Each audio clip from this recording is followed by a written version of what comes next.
What's up, guys? It's Eric, blahfreakinblah. Today we're going to be talking about Max Steel.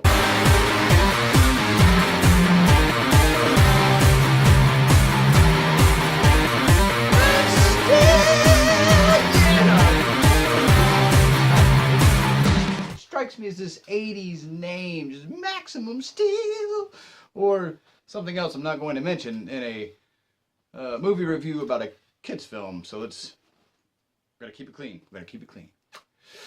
Max Steel. It is the movie based on the Mattel toy, which is a reboot of the previous Mattel toy that apparently was more of a spy James Bond thing that they turned more science fiction and arguably more interesting. So there's a cartoon show and a toy line, and now we have a film. And let's talk about that film. Not much to talk about, really. As I said in my trailer review, which you can watch there, this was a movie that was finished for a year and a half. And did you see any ads? I didn't really see any ads. I know some people didn't know the movie existed, except for watching Trailer Tuesday, which you should check out every Tuesday. Playlist. Subscribe. So the film itself seems to be a fairly low-budget fare, filmed in Wilmington, North Carolina, and it tells the story of Max McGrath, who moves back to his hometown, which he hasn't been to since he was like an infant, with his mom, played by Bello. They meet Andy García, who used to work with Max McGrath's father, who died in an incident, a questionable incident, at a lab. It involved a hurricane. So for reasons unknown, and if the movie covered this, I didn't catch any exposition. He starts suddenly having these powers and energies flowing from his fingers and this kind of thing, and they never really explain why. Maybe it's the close proximity to said incident site. That's kind of the impression you get off of it. And he does a lot of running and dealing with powers and questioning and all this stuff, and about halfway through he meets Steel, who is this mechanical thingamabobajiggy that flies around and talks and is kind of snarky. And it was fun. Overall, not a lot to say about this film. The first half takes a long time to get going. The second half, where he meets Steel and, people with guns show up, and then he gets a suit and yada yada yada, the end.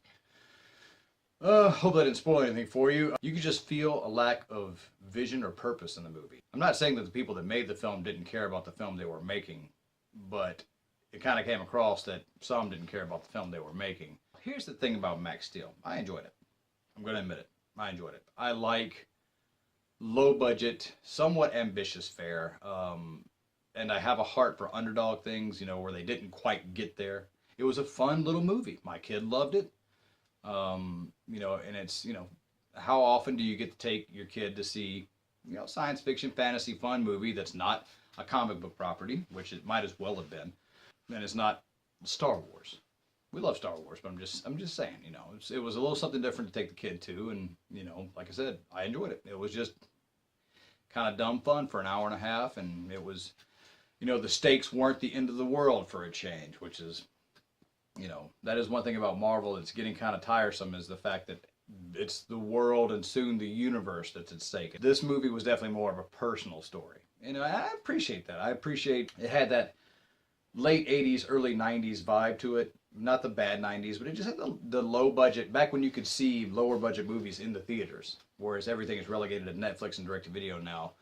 It used to be a time where you could watch what would be direct-to-video movies now on the big screen. You got to give it a chance on the big screen. Now, granted, there were a lot of those movies where you just hated the fact that you just bought a ticket to it, but there's something to be said about seeing a film, experiencing it on the big screen, especially low-budget movies, and you tend to not get that anymore except for horror.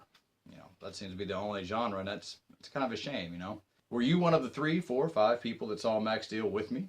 Because as of right now, it's made about $3.2 million, and if you're planning on catching this in the theater, I figure you have until the next 15 minutes or so to go get it, because it's not going to last long.